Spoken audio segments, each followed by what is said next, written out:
Hello and welcome to the official start to the Labor Day weekend. My name is Bob Reiter and I am president of the Chicago Federation of Labor. Normally, I would be giving this speech in a room of more than 1,200 participants at the annual CFL and CFL Workforce and Community Initiative Labor Day Luncheon. But this year has certainly been anything but normal. So instead, I'm coming to you online for our virtual CFL Labor Day celebration. Though the COVID-19 pandemic has changed our lives in countless ways, Labor Day is one tradition that will endure no matter what. Before I make my remarks, I want to give a few shout outs to some people and organizations very special to the CFL. Thank you to CFL Secretary Treasurer Don Villar, who never stops fighting for working people in Chicago and beyond. Thank you to this year's Labor Day Committee, Rosetta Daly, our CFL First Vice President and my dear friend, Don Finn from the International Brotherhood of Electrical Workers, Local 134, Greg Kelly from SEIU Healthcare, and Gary Perinar from the Chicago Regional Council of Carpenters. I also want to give a special thanks to Brian Hickey, President Business Manager of Local 399 and General Secretary Treasurer of the International Union of Operating Engineers. The CFL Labor Day Luncheon started at Local 399, and Brian will always be an honorary member of this committee. Thank you to the Executive Boards and Finance Committee members of the CFL and CFL Workforce and Community Initiative for your continuous support.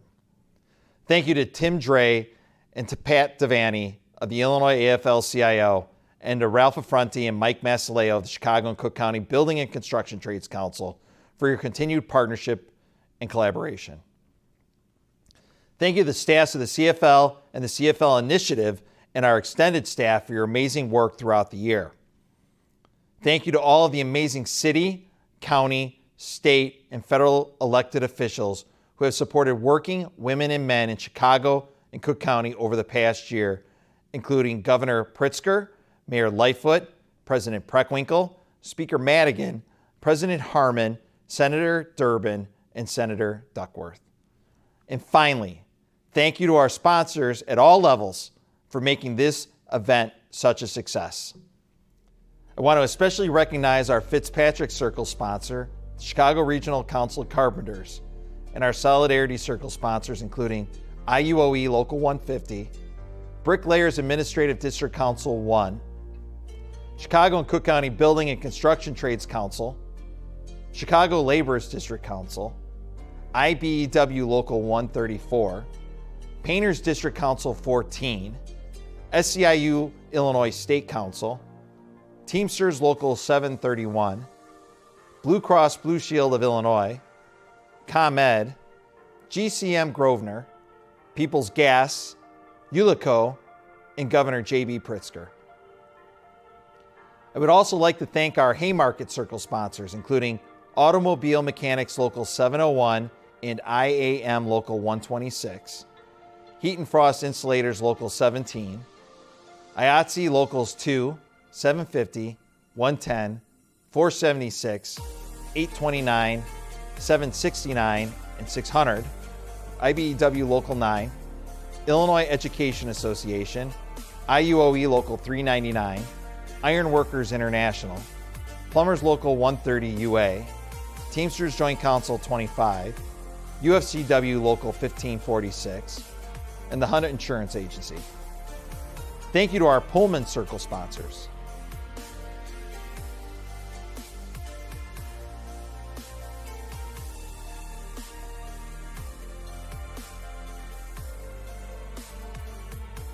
Thank you to our Union Rose Circle sponsors.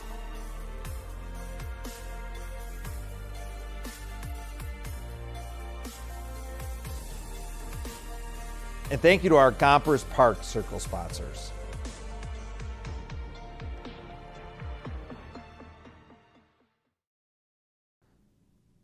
You can see a complete list of our CFL Labor Day sponsors at cflLaborDay.com. There is no denying that 2020 has been an immensely challenging year for all of us. Workers are not celebrating right now.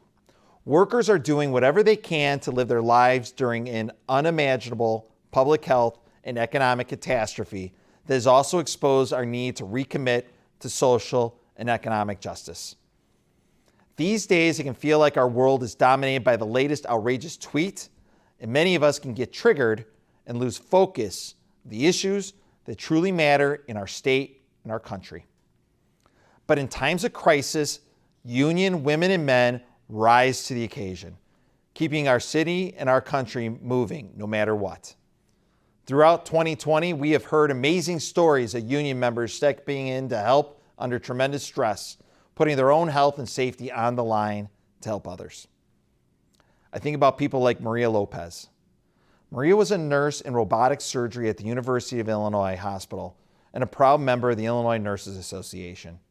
She was beloved by her colleagues, who called her a mama to everybody and said she had an enormous heart of gold. Maria worked at the hospital for 20 years and was scheduled to retire on April 30th. She had recently undergone knee surgery when COVID hit, and she could have used vacation days to leave her job early, but she felt it was her duty to stay at the hospital and help, because that's what nurses do. They help. In her last month before retirement, Maria contracted COVID-19, and she died on May 4th. There are hundreds more in our city, thousands more in our state, and sadly more than 180,000 people in our country who have died from COVID. People like David Velaz, a machinist and CFL delegate, and Edward Singleton, a Chicago firefighter, and Unique Clay, a letter carrier. Please join me in a moment of silence to honor the union women and men of Chicago and Cook County who lost their lives to the COVID pandemic or while on the job in the past year. Though this list is not exhaustive, it gives a sense of just how much heartache this crisis has caused.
Thank you. These are mothers and fathers, sisters and brothers, friends and neighbors who are getting sick and dying, not just because of the virus, but because of the deadly negligence of federal officials in responding to the pandemic. The theme of the CFL's work for this coming year is beyond essential.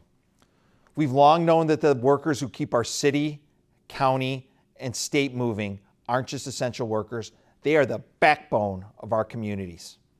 Now more than ever, we must not only thank these workers for their sacrifices, but support them in whatever way we can.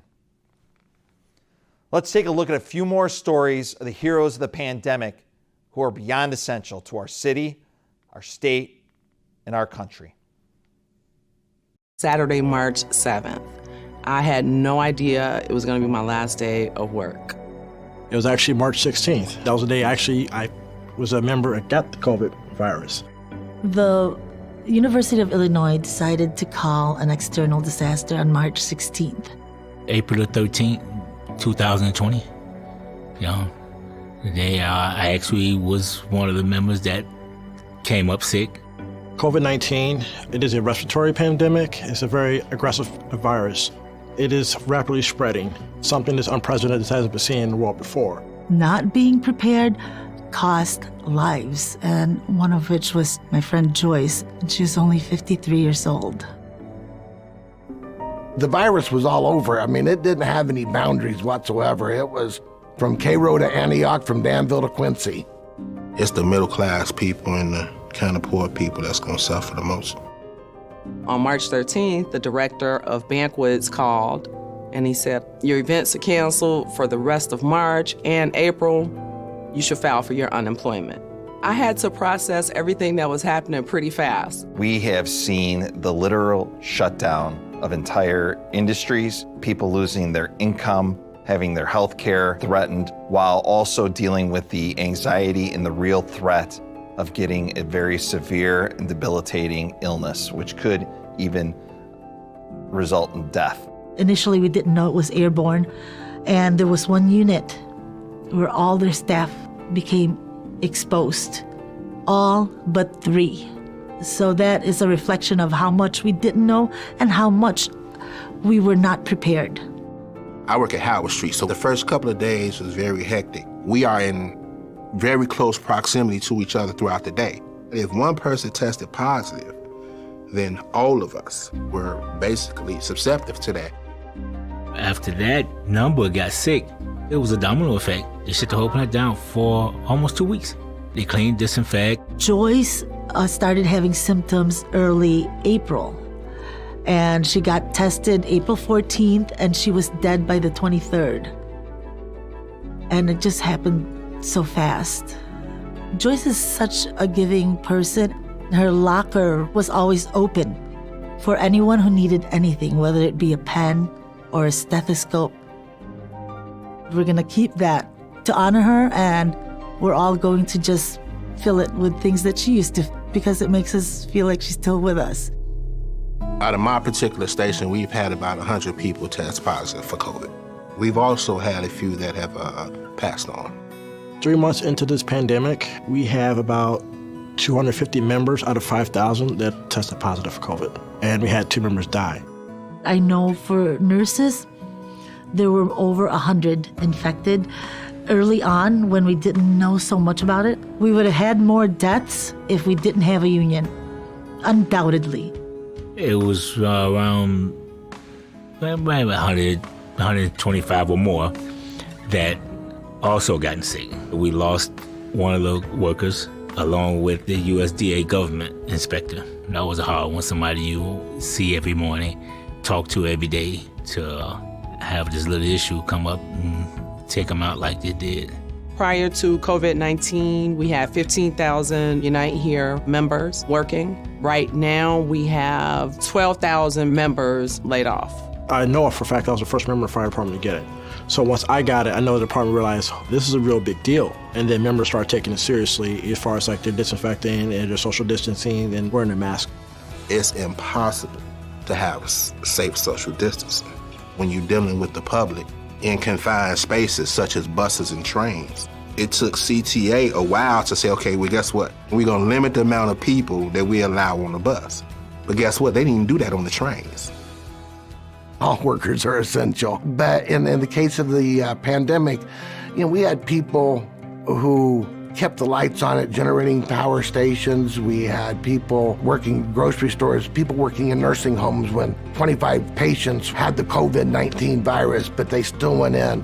They still changed the beds. They did everything they could while at the same time trying to do it safely and not taking it home to their family. That is heroic.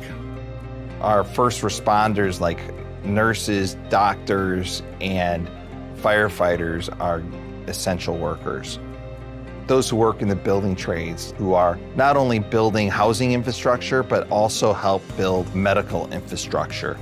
We have Teamsters who drive the trucks that not just deliver our food to the grocery stores, but also deliver medical supplies to our hospitals and our clinics. If you are that essential, then you should treat people as such. So just imagine the whole system being shut down. No trains, no buses. There's no other entity where you can move millions of people a day. It's essential in that terms. If those of us who are supposedly essential then they would have made hero pay essential. What I think we've seen through this pandemic is the weaknesses in our systems and in our institutions, that our economy was predicated not on giving everyone what they need, but by taking things away and shifting it to those who already have means. There was only one group speaking up for workers in this pandemic, and that was organized labor. We had two tracks, protecting the ones that were absolutely harmed by loss of the job, but at the same time, fighting to protect those people who were still on the job. Our union has been working constantly with the city officials and department to make sure that we have the proper PPE, making sure we have the proper man count, making sure that we have access to testing, have access to equipment and safety issues as well. It's so important to be a part of a union just for support. The membership assistance program was one of the things that the union did initially to help the members. So some of the things they needed help was in the banking department, whether it was how to call your bank or your mortgage company. They needed help sending letters to their landlord. They needed food assistance. We've given out 16,000 food gift cards to our members. Having a union at our hospital, I think, makes our nurses work in a safer environment. And we are safer because we're able to verbalize and voice our opinions on how, no, that's not the safest route. When there's a need, we try to fill that need, and the Chicago Relief Fund did a great job in making sure people had a safety net if public services were failing. The Chicago Labor Relief Fund is part of the CFL Workforce and Community Initiative to provide one-time $500 grants for those who are unable to access unemployment benefits. We've been able to issue over $750,000 worth of grants. Jose, he was a member that I started speaking with. Jose didn't even have money to get to a food bank, so I was thrilled to find out that he was selected to get $500. $500 seems like $5 million when you don't have anything. Unions are there to advocate for the employee in the workplace, protect their health and safety, set the parameters around their employment to make sure that they can go home at the end of the day. In 2018, Karen Kent led us out to a strike for us to fight for our health insurance.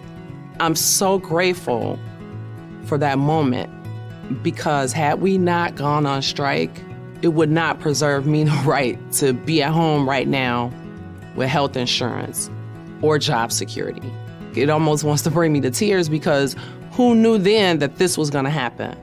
After this happened, being an essential worker, it really made me proud to be able, after the sickness, to get back up and go out there and provide for others. Even though it was scary, we was there. I'm very amazed by the dedication of my coworkers. It's the one profession that you put your family aside when you're in the hospital. When we're at work, the most important thing is the patient we're caring for. I am very blessed. I'm very lucky to have a union. And honestly, at this point in my life, if starting all over again, I would not do this without being in a union. It's not worth it. I'm blessed and fortunate because I know people who don't have insurance. There's people that don't have a job. There's people that don't have a pension. There's people that don't have a roof over their head. My glass half full, not half empty. I'm making it, the members are making it, and we're just leaning on each other because we got a hell of a support system. That's what's helping me get through it. I think the most important thing is stay the course, stick with your union, the union will stick with you, and we're gonna get through this together. People crave a return to normal. What I crave is workers to be safe.